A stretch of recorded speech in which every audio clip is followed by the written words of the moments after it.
نبی والے نبی سے بڑھا وقار سخن، یہی سخن ہے حقیقت میں تاج دار سخن۔ بسم اللہ الرحمن الرحیم۔ السلام علیکم ورحمۃ اللہ وبرکاتہ۔ ناظرین، وقار سخن میں آپ کا میزبان سلیم امروہی ایک بار پھر حاضر ہے۔ ناظرین، والدین کی خدمت اور والدین کی عظمت، اس موضوع پر قرآن مجید کی روشنی میں پڑھی گئی ایک اہم مجلس آج ہم آپ سے شیئر کرنا چاہتے ہیں، جس کو خطاب کیا ہے حضرت مولانا ڈاکٹر کاظم مہدی عروج جونپوری صاحب نے۔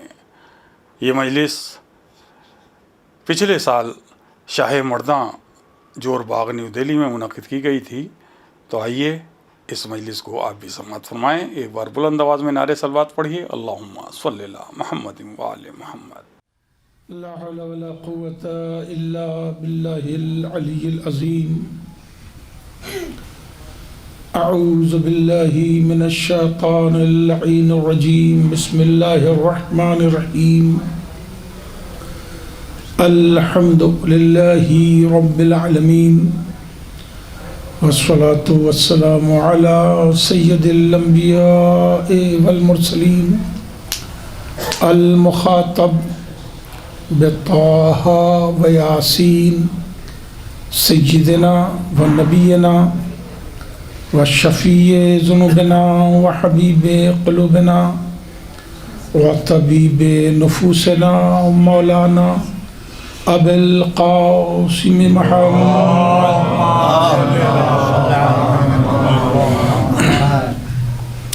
و آلہ الطیبین الطاہرین المعصومین المنتجبین الغر المیامین، ولعنۃ اللہ علی اعدائہم وقتلتہم وغاصبی حقوقہم اجمعین،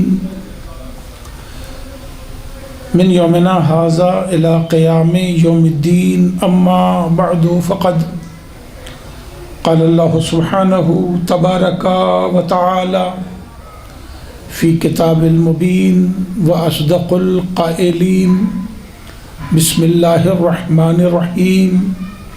وقضى ربک ان لا تعبدوا الا ایاہ وبالوالدین احسانا، اما یبلغن عندک الکبر احدہما او کلاہما فلا تقل لہما اف ولا تنہرہما وقل لہما قولا کریما واخفض لہما جناح الذل من الرحمۃ وقل رب ارحمہما کما ربیانی صغیرا وإن تکونوا صالحین فإنہ کان للأوابین غفورا۔ صلوات پڑھیں۔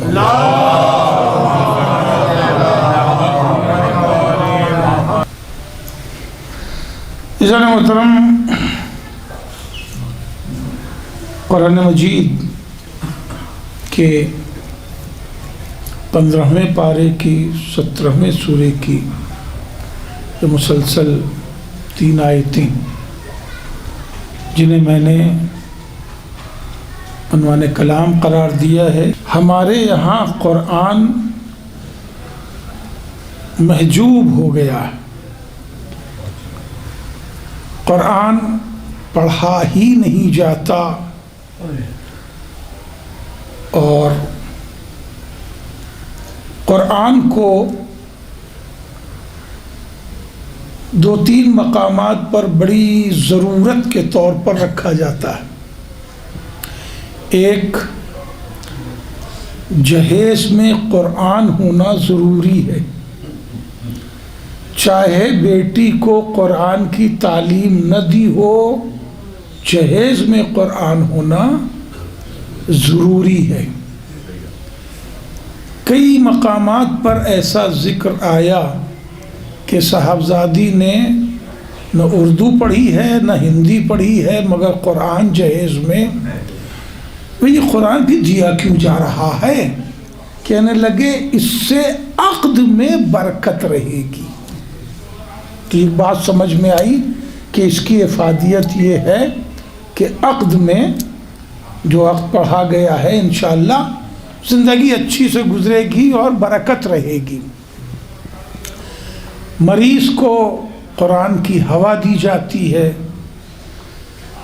اسے ہوا دی جا رہی ہے جس نے قرآن پڑھا نہیں ہے۔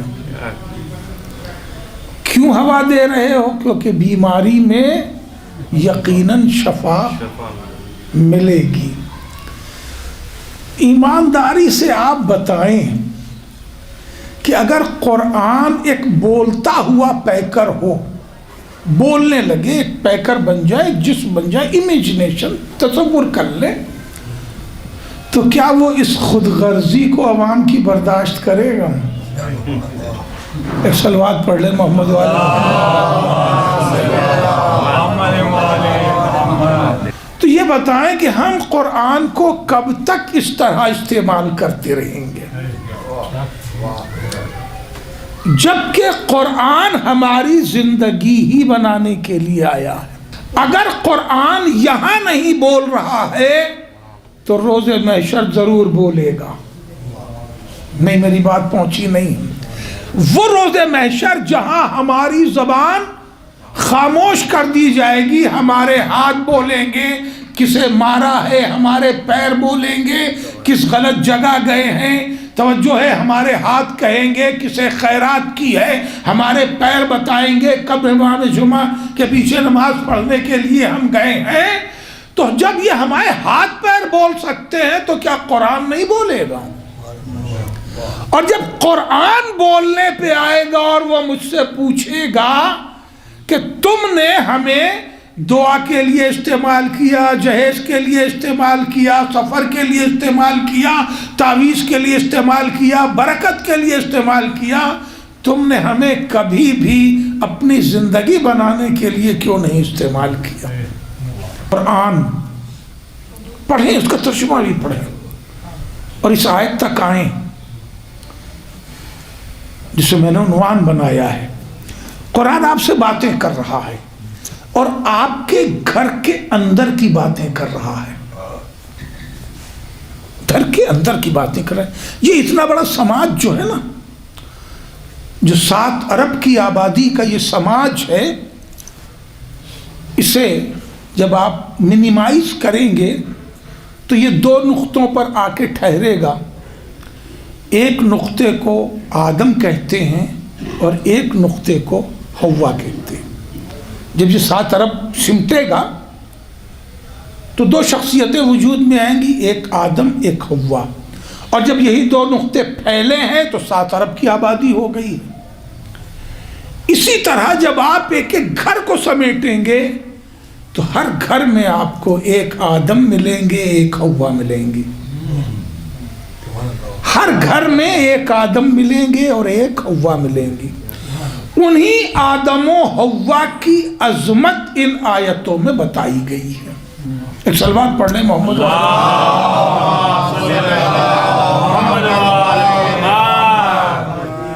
انہی 2 آدم و حوا کی عظمت۔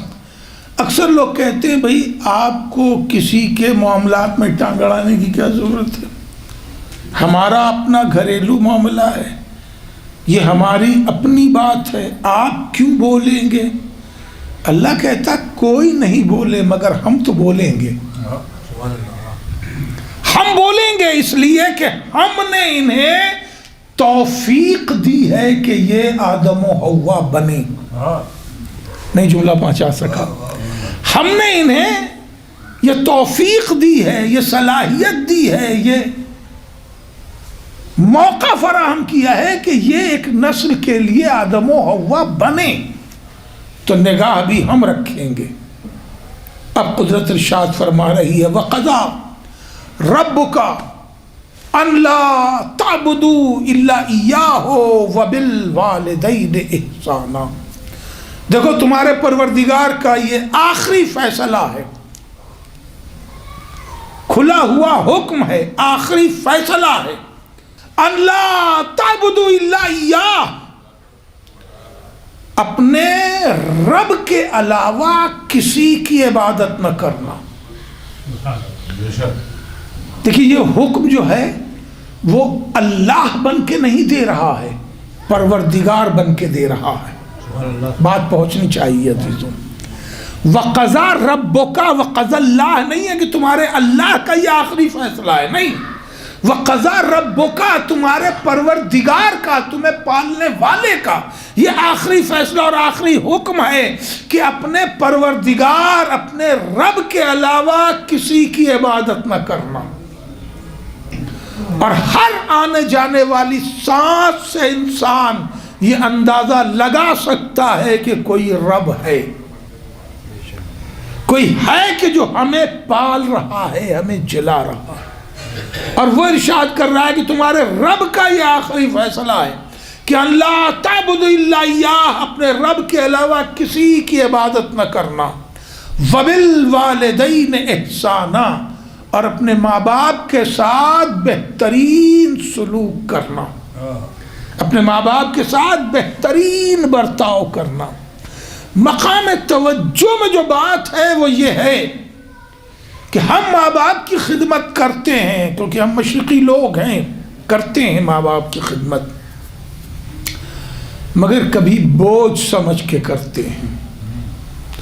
ہم کیا کریں بھیا، ہم تو اکلوتے بیٹے ہیں اپنے باپ کے، جائیں گے کہاں. دیکھیے یہ سماج سے آئے ہوئے جملے ہیں جنہیں میں آپ تک پہنچا رہا ہوں. اب ظاہر اکلوتے بیٹے ہیں، یعنی اور ہوتا کوئی بھائی تو ڈیوائیڈ کرتا ہمارے مسئلے کو نا. یہ تھکا ہوا جملہ نہیں لگ رہا ہے، لگ رہا ہے نا. اب کیا کریں، بھیا کے بارے میں تو ہم کچھ کہہ ہی نہیں سکتے، سب ہم ہی کو دیکھنا پڑتا ہے. مثلا دیکھیے میں مثال لینے میں بڑا بے باک واقع ہوا ہوں، ہے نا. اور یہ کوئی ایسا جملہ نہیں ہے کہ جسے میں نے چپکے سے کہیں سنا ہو اور آپ لوگوں نے نہ سنا ہو. ایک صلوات پڑھ لے محمد.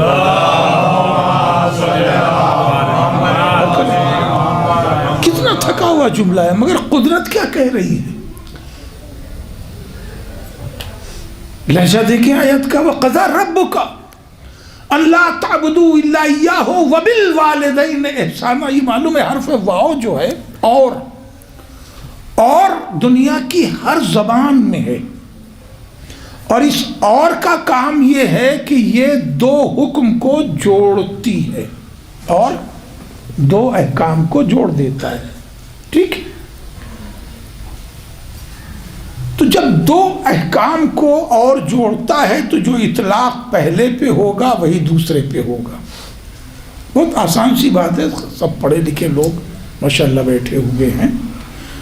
عمل اس کا اطلاق دونوں پہ ہوگا. اگر آپ کسی بچے سے کہیں جاؤ چائے اور پانی لے آؤ، تو ورب کیا ہے؟ لے آؤ. منگایا کیا آپ نے؟ چائے اور پانی، اور نے دو چیزوں کو جوڑا، تو اس ورب کا جو امپلیمنٹ ہے ان دونوں پر ہوگا، چائے پر بھی ہوگا پانی پہ بھی ہوگا. چائے لایا پانی نہیں لایا، آپ کیا کہیں گے؟ تم نے سنا نہیں تھا؟ یعنی چائے لے آیا پانی نہیں لایا تو وہ آپ کی نگاہ میں وفادار نہیں ہے، مجرم ہے. یا پانی لے آیا چائے نہیں لے آیا تو بھی وہ وفادار نہیں ہے، مجرم ہے. اس لیے کہ لفظ اور نے دونوں حکم کو برابر لیول میں کھڑا کر دیا.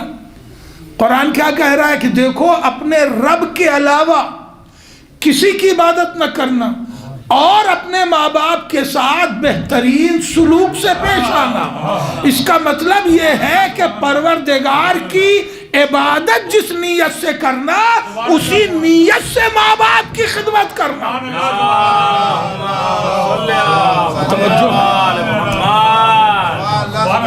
جس نیت سے پروردگار کی عبادت کرنا اسی نیت سے. اگر ایک جملہ صرف کرنا چاہے تو قبلہ کہ اگر ریاکاری عبادت برداشت نہیں کرتی ہے تو ریاکاری خدمت بھی برداشت نہیں کرے گی. ایک صلوات پڑھے محمد. اور ماں باپ کی خدمت کو شکی انداز میں مت کرنا، مجبور بن کے نہ کرنا، بلکہ خدمت والدین کو عبادت سمجھ کے کرنا۔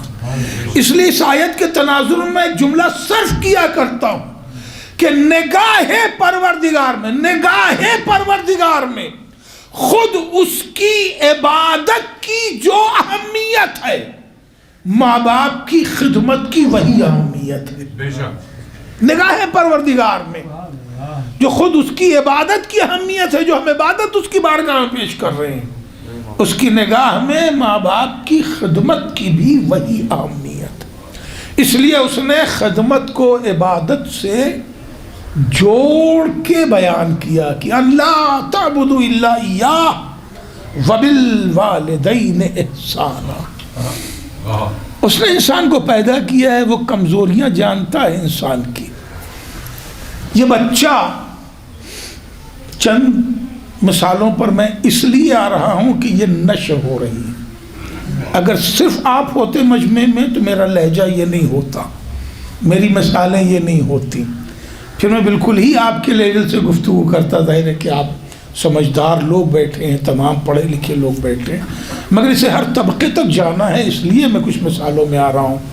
یہ نہ سوچیے گا کہ بھئی یہ معمولی مثالیں مولانا نے میرے سامنے کیوں لی، ہم لوگ تو پڑھے لکھے لوگ ہیں، تو مجھے آپ کے صاحبان علم ہونے میں کوئی تشکیک نہیں ہے، مگر مثالیں صرف نشر کر رہی ہو رہی، اس لیے میں لے رہا ہوں۔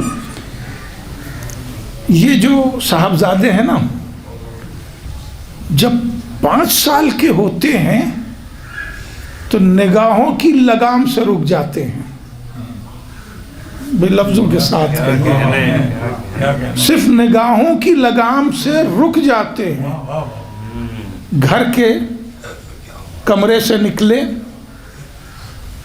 دروازے تک گئے اور اس کی چٹکنی کھولنی چاہی، کنکھیوں سے باپ کی طرف دیکھا، کدھر دیکھ رہے ہیں، دیکھا باپ میری ہی طرف دیکھ رہے ہیں، تو سٹکنی کھولی بھی اور پھر بند بھی کی اور چپ سے چلے آئے، کیونکہ 5 سال کے تھے۔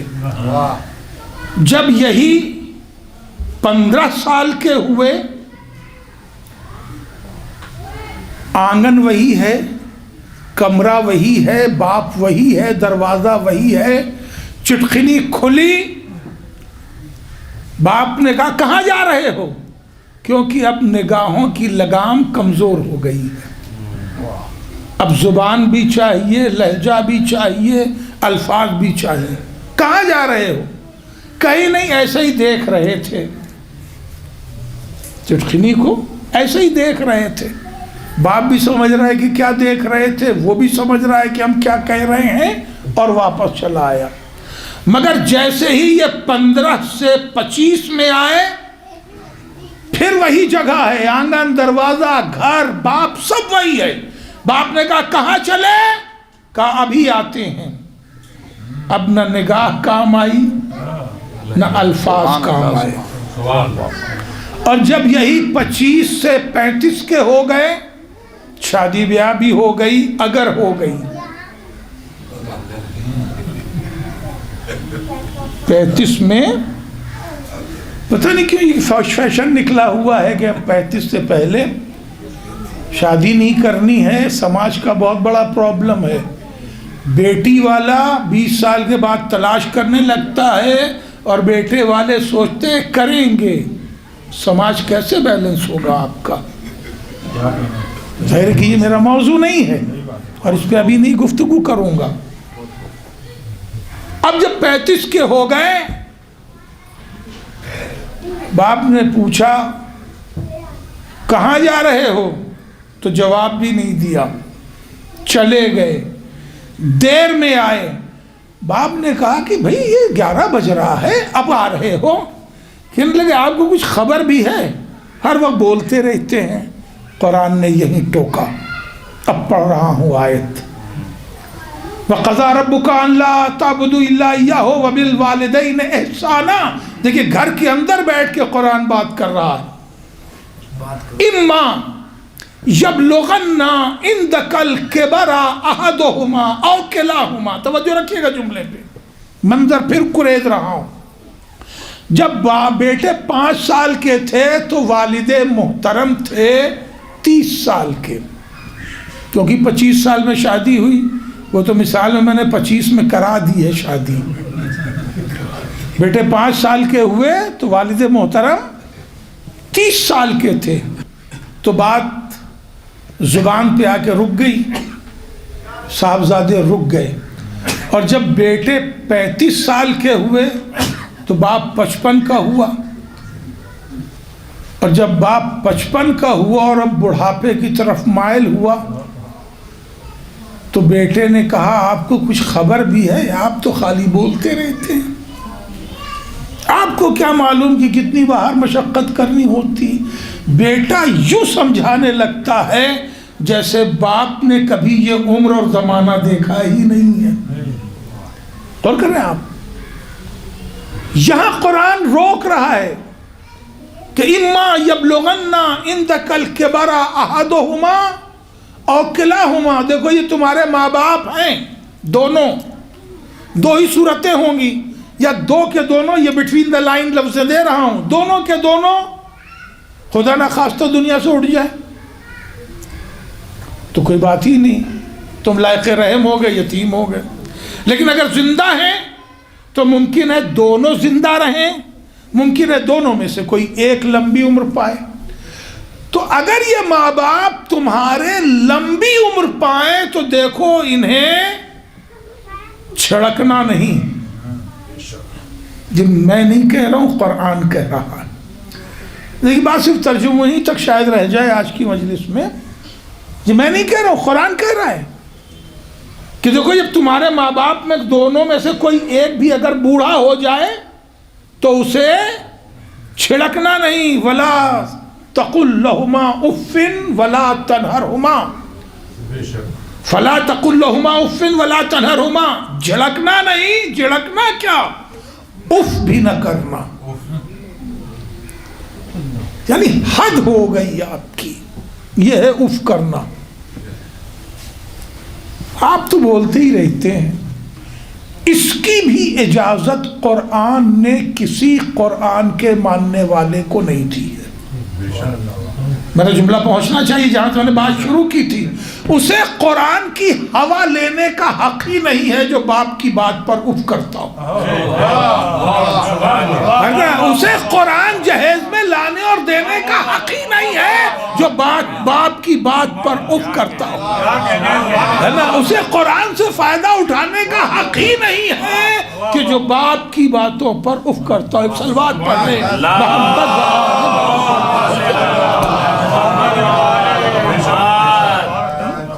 فلا تقل لہما اف ولا تنہرہما. اب دیکھیں قرآن اب آپ کے سوشل ویلیوز پر آ گیا. حد ہو گئی. بتائیے قرآن کیا کہہ رہا ہے؟ نہ اف کرو نہ جھڑکو. چلیے جھڑکتے تو نہیں ہے مگر قرآن سمجھتا کیوں نہیں ہماری مجبوری؟ گھبرا تو نہیں رہے اس لہجے سے؟ میرے اس لہجے سے گھبرا تو نہیں رہے؟ ایک صلوات اور پڑھ لیں محمد والے.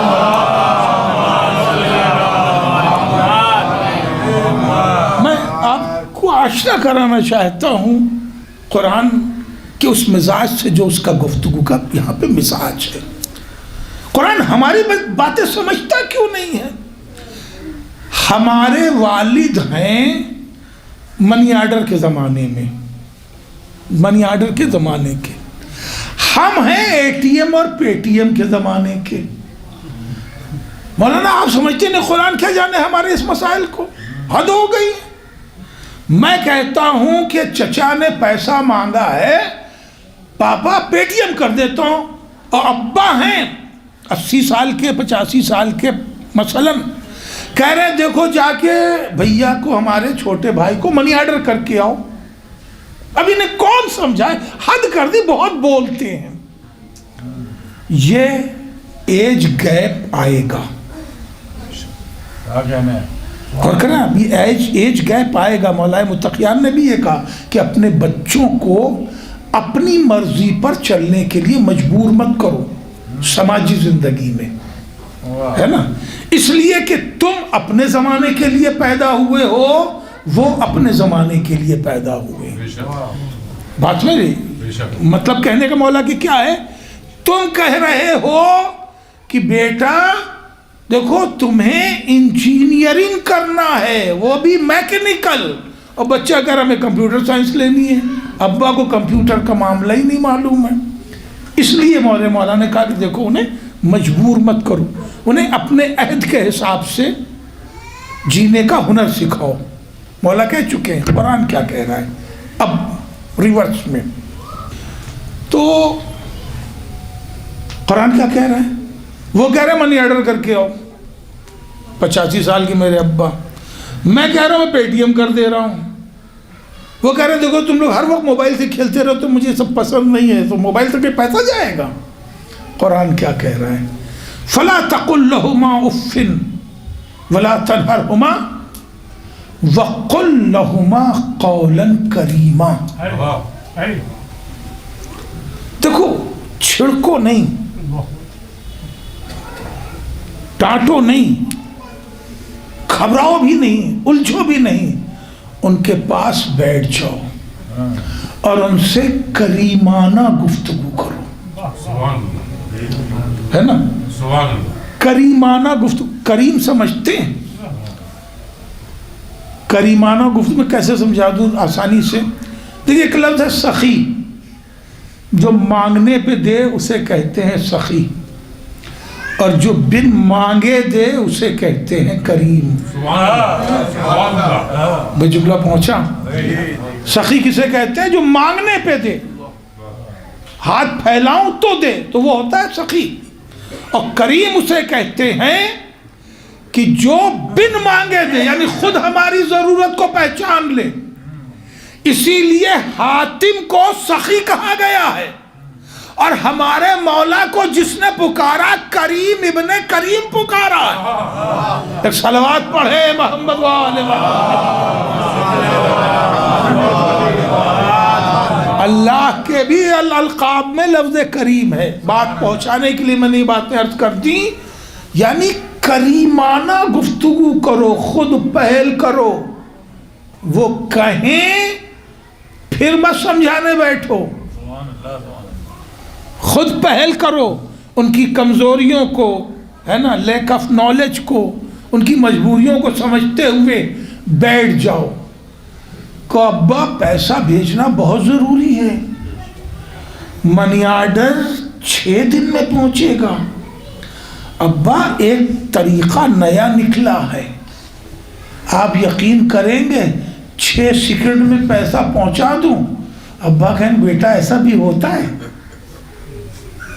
ارے ہم فون پہ بات بھی کرا دیں گے کہ پیسہ پہنچ گیا چچا کو. باپ خوش ہو جائے گا، ہے نا؟ چھڑکو نہیں، ڈانٹو نہیں، بلکہ قل لہما قولا کریما. ان سے جب بھی گفتگو کرو کریمانہ گفتگو کرو. کیوں؟ اس لیے کہ جب انہیں تم اپنی زندگی کے ساتھ کریمانہ لب و لہجے میں لے کے چلو گے تو ان میں جینے کی خواہش پیدا ہوگی، تھک کے مرنے کی دعا نہیں کریں گے. صلوات پڑھے محمد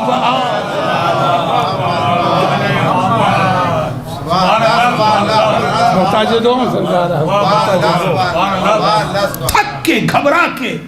اللہ کرتا کہ اب ہم مر ہی جاتے تو اچھا تھا، یا اللہ اب ہم بچوں پہ بوجھ ہونے لگے ہیں، اب اٹھا لے تو اچھا ہے. کبھی انہیں اس لہجے پر مت آنے دینا، ان سے کریمانہ گفتگو کرنا، تاکہ وہ موت کی بھی تمنا کریں تو خوش ہو کے تمنا کریں. مرنا بھی چاہیں تو لقائے الہی میں مرنا چاہیں، زندگی سے گھبرا کے نہ مرنا چاہیں. اس لیے قل لہما قولا کریما. صرف لہجہ ہی نہیں، ہم تمہاری ایکٹیویٹی پہ بھی نگاہ رکھیں گے، تمہاری باڈی لینگویج بھی ہم دیکھیں گے. یہ لفظ اس لیے بول رہا ہوں کہ یہ آج اخباری زبان میں رائج ہو چکا ہے. ہم تمہاری باڈی لینگویج بھی دیکھیں گے کہ وہ پکارتے ہیں تو تم کس انداز سے جواب دیتے ہو، نہیں کس انداز سے گزرتے ہو، ہم یہ بھی دیکھیں گے. لہذا قرآن نے باڈی لینگویج پہ بھی نگاہ رکھی، کہا وَخْفِضْ لَهُمَا جَنَاحَ الذُّلِّ مِنَ الرَّحْمَةِ، دیکھو اپنے کاندھوں کو انکساری کے ساتھ ان کے آگے جھکائے رکھنا۔ مطلب یہ نہیں کہ ہر وقت ایسے جھکے کھڑے ہیں، بیٹھے ہیں، جھکے ہوئے نہیں، ہم تمہاری ایکٹیویٹی پہ نگاہ رکھیں گے، ملنا جلنا، اٹھنا بیٹھنا، آنا جانا، کہ تمہارے اعمال میں، عادات و اطوار میں انکساری ہے کہ نہیں۔ نہ وَخْفِضْ لَهُمَا جَنَاحَ الذُّلِّ مِنَ الرَّحْمَةِ، رحمت کے ساتھ اپنے آپ کو ان کے آگے جھکائے رکھنا، یعنی انکساری برتنا، ان کے ساتھ انکساری برتتے رہنا۔ یہ مطالبہ کیوں ہے کہ ان کے ساتھ انکساری برتنا، کاندھوں کو جھکائے رکھنا، تاکہ انہیں تمہارے باپ ہونے پہ فخر ہو۔ جملہ پہنچا؟ تاکہ انہیں تمہارے باپ ہونے پر ناز ہو، وہ کہیں دوسرے سے بھئی بیٹا اللہ کسی کو دے تو ہمارے جیسا۔ ایک صلوات پڑھ لے۔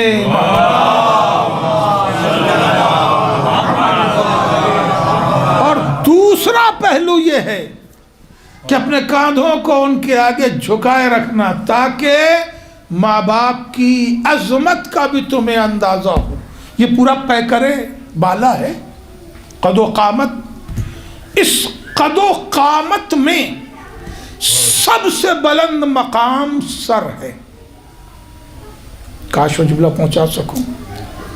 سب سے بلند مقام سر ہے، اور اس سر کو پروردگار عالم نے صرف اپنے آگے جھکوایا۔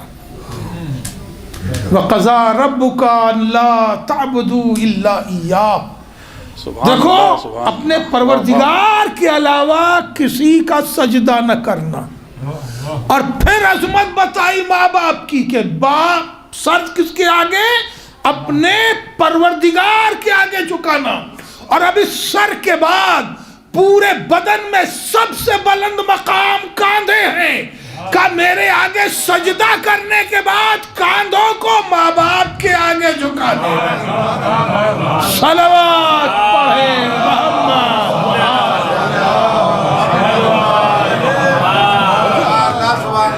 سر میرے آگے جھکانا، کاندھوں کو ماں باپ کے آگے جھکا دینا، انکساری برتنا۔ اب ایک جملہ صاحبان مودت کے لیے عرض کرنا چاہتا ہوں اور گفتگو آگے بڑھا دوں، کہ ان دونوں کاندھوں کی، بازوؤں کی حفاظت میں ایک بہت اہم عضو ہوتا ہے، اسے دل کہتے ہیں۔ جو ان بازوؤں کی حفاظت میں ایک آرگن ہے جسے دل کہتے ہیں۔ سر اللہ کے آگے جھکانا، کاندھے ماں باپ کے آگے جھکانا، اور دل کو کسی کے آگے نہ جھکانا۔ قُلْ لَا أَسْأَلُكُمْ عَلَيْهِ أَجْرًا إِلَّا الْمَوَدَّةَ فِي الْقُرْبَى، دل جھکانا تو صرف آل محمد کے آگے جھکانا۔ صلوات پڑھے محمد۔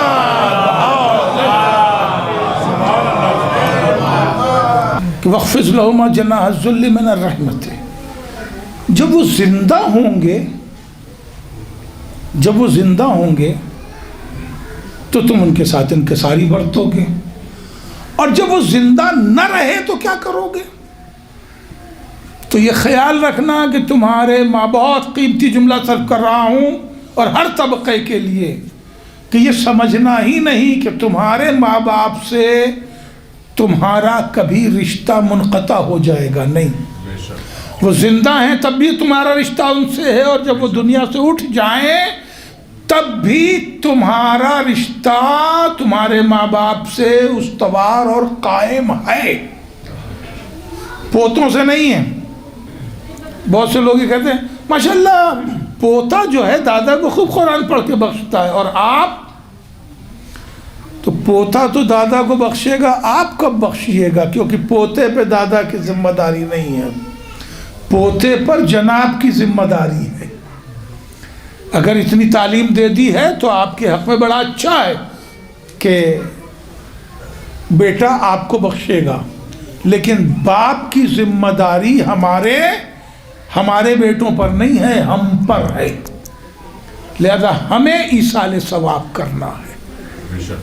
مرنے کے بعد میرے ماں باپ، ہم جیسے ہو گئے 58 سال کے، ہمارے والد کو مرے ہوئے 15 سال ہو گئے، اب زمانہ ہو گیا، بھول گئے نہیں۔ ہمارے ماں باپ سے ہمارا رشتہ ہماری زندگی تک قائم رہے گا، اور ان کے ایصال ثواب کی ذمہ داری ہم پر رہے گی، ہمارے بیٹوں پر نہیں ہے، ہم پر رہے گی۔ اور ہمیں چاہیے کہ ہم اتنا ان کی بارگاہ میں بھیج دیں کہ جو انہیں قیامت تک کا کام آئے، اور کر رہے ہیں آپ، قیامت تک ان کے کام آتا رہے۔ اس لیے جس قدر بھی بڑا محتاج ہوتا ہے مرنے والا، ارے مردہ بدست زندہ کہا ہی جاتا ہے، تو جب تک ہے مردہ زندہ کے ہی لیے ہے۔ اب زندوں کو چاہیے کہ اسے اتنا سامان فراہم کر دیں کہ جو انہیں قیامت تک کام آئے۔ یہ خود ایک تفصیلی گفتگو ہے جس سے میں آگے بڑھ رہا ہوں۔ تو زندہ ہیں تو ان کے ساری برتوں خدمت کرو، احسان کرو، لیکن جب زندہ نہیں ہے تو قرآن کہہ رہا وَقُلْ رَبِّ ارْحَمْهُمَا كَمَا رَبَّيَانِي صَغِيرًا۔ دست خدمت کو دست دعا بنا لو اور کہو رب ارحمہما کما ربیانی صغیرا، پالنے والے میری پرورش کرنے والے پہ اسی طرح رحمت نازل فرما جس طرح میری پرورش میں انہوں نے مجھ پر رحم کیا۔ وَإِن تَكُونُوا صَالِحِينَ فَإِنَّهُ كَانَ لِلْأَوَّابِينَ غَفُورًا۔ ممکن ہے تم نے کل قرآن نہ پڑھا ہو، تمہیں اندازہ نہ ہو، تم نے باپ کی خدمت نہ کی ہو، توجہ نہ کی ہو، تو اگر تم واقعی نیک بندے بننا چاہتے ہو تو آج بن سکتے ہو۔ وَإِن تَكُونُوا صَالِحِينَ، اگر تم واقعی صالح بننا چاہتے ہو اپنے ماں باپ کے لیے تو آج سے شروع کر دو۔ اللہ بڑا بخشنے والا ہے۔ ایک صلوات پڑھ لے محمد۔ ہمارے اور آپ کے چوتھے امام حضرت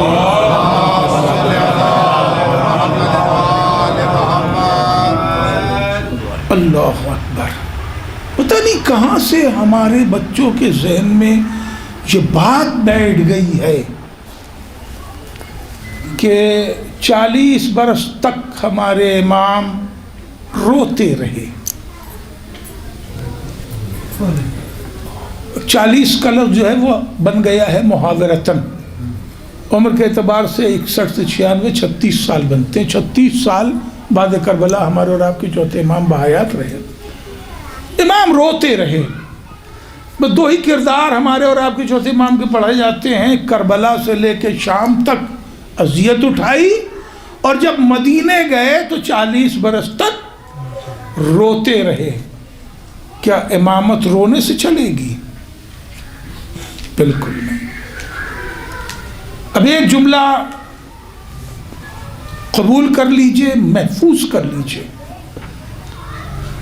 پھر میں آگے بڑھ جاؤں گا، اس پہ غور کیجئے گا، ریسرچ کیجئے گا، سنیے گا، پڑھیے گا کہ 12 کے 12 11 کے 11 اماموں میں، پہلے 12ویں امام کا ہے، دوسرا ہی ہے، 11 کے 11 اماموں میں سب سے مشکل ترین دور تبلیغ کا، ہدایت کا چوتھے امام کو ملا۔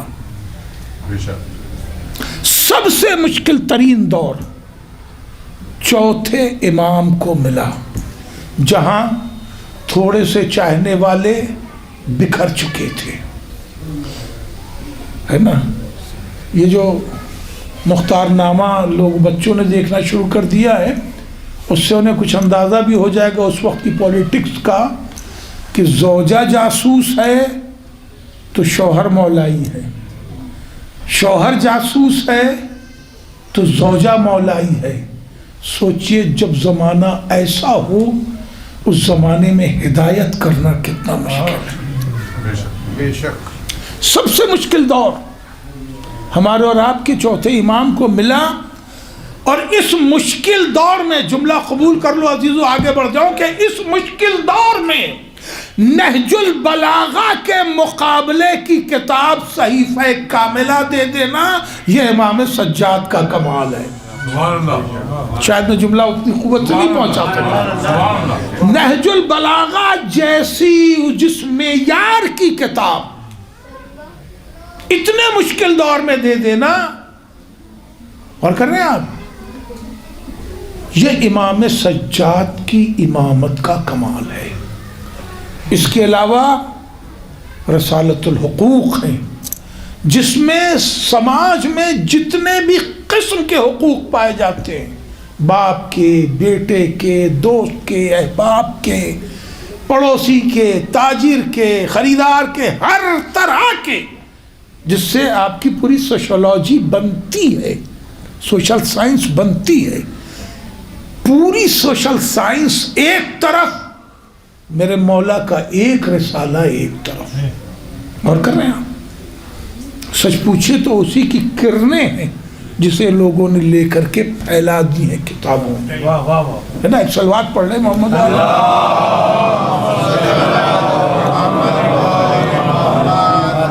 صحیفہ کاملہ میں ایک امام کی دعا ہے، بڑی طویل دعا، بیٹے کی دعا ماں باپ کے حق میں، بہت طویل دعا ہے۔ اس دعا کو پڑھتے جائیے، اور ان آیات کو جو میں نے اسرا کی تلاوت کی ہے، اس کے علاوہ جو آیات ہیں ان کو ایک جگہ جمع کر کے ذرا پڑھتے چلے جائیے اس کو، تو آپ کو لگے گا کہ یہ دعا ہر آیت کی تفسیر بیان کر رہی ہے، ہر آیت کی تفسیر بیان کر رہی ہے۔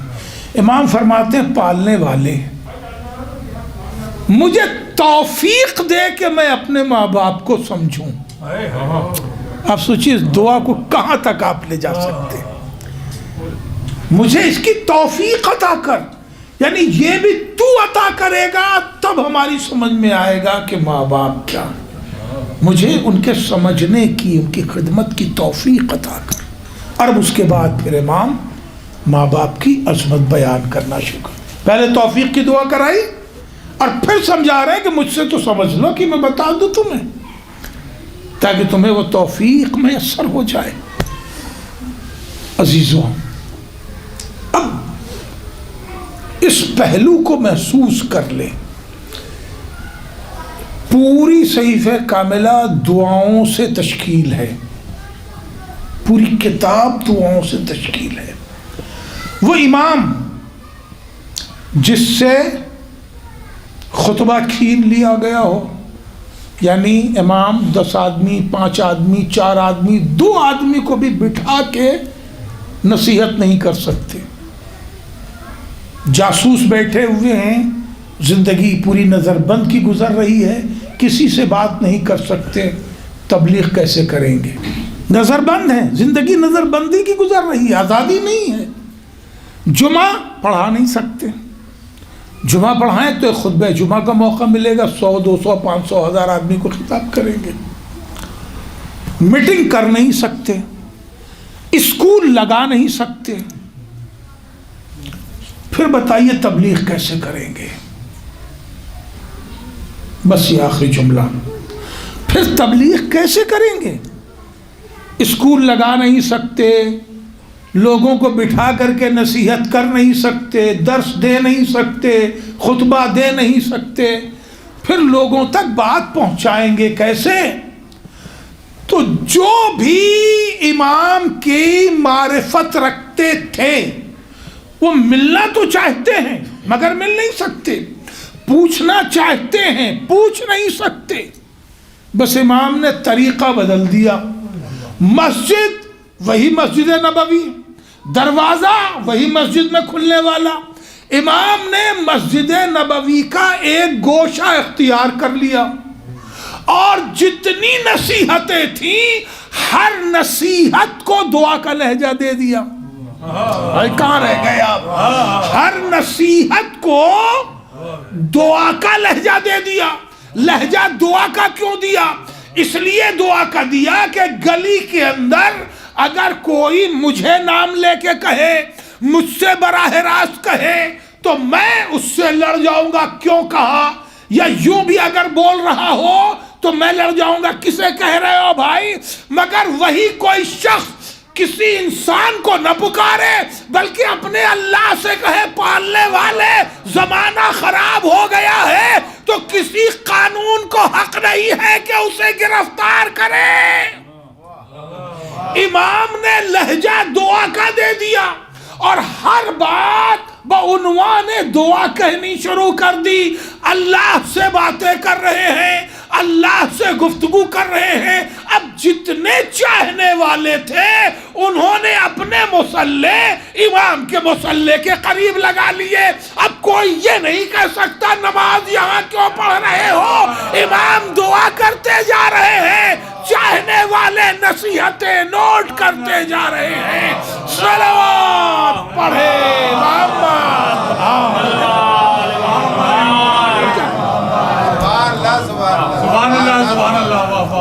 اتنی ٹیکنیکل امام کی ہدایت تھی اس پرآشوب دور میں۔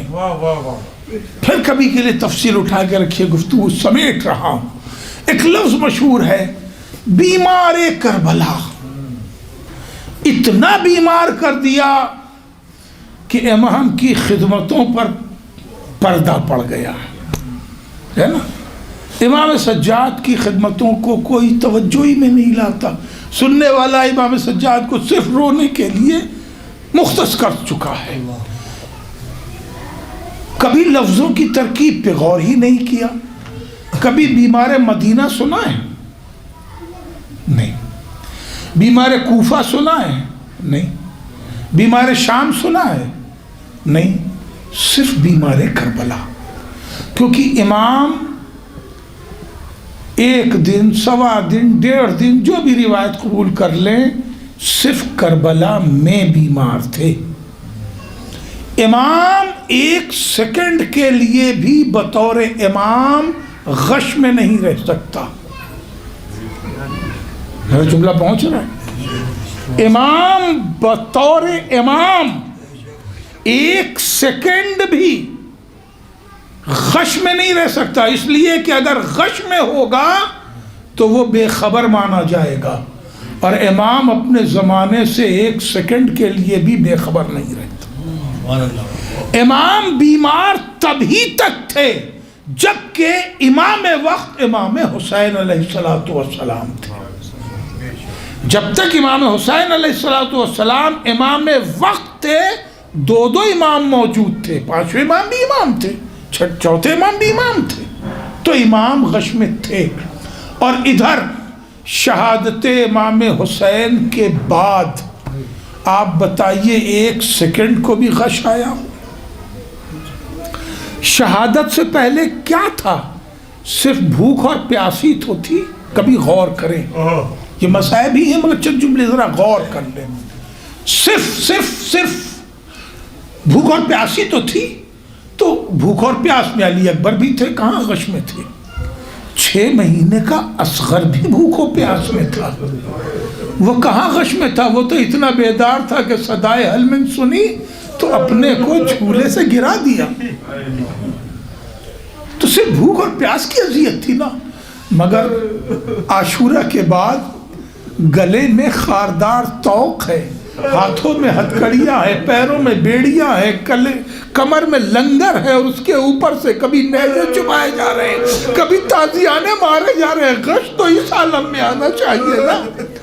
اس اذیت، اتنا لوہا اٹھانے کے بعد اب تازیانے بھی پڑے، نیزے بھی چبھوئے جائے اور پا برہنہ کانٹوں پہ چلایا بھی جائے، غش تو اس میں آنا چاہیے نا۔ مگر ایک لمحہ کو بھی پھر امام کو غش نہیں آیا، اس لیے کہ امامت 1 سیکنڈ کے لیے بھی غش میں نہیں رہ سکتا۔ پالنے والے اس موذی مرض کو جو پھر پھیلنا شروع کر رہا ہے، اسے نیست و نابود فرما، اور تمام ظالموں کو نیست و نابود فرما۔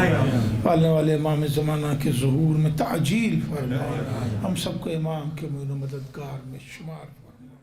ناظرین، یہ تھے حضرت مولانا ڈاکٹر کاظم مہدی عروج جونپوری صاحب، جنہیں ابھی آپ نے سماعت فرمایا۔ اسی کے ساتھ ناظرین، اس خاکسار سلیم امروہوی کو اجازت دیجیے، بہت جلد آپ سے پھر انشاءاللہ ملاقات ہوگی، تب تک کے لیے یہ خاکسار آپ سے اجازت لیتا ہے۔ والسلام علیکم ورحمۃ اللہ وبرکاتہ۔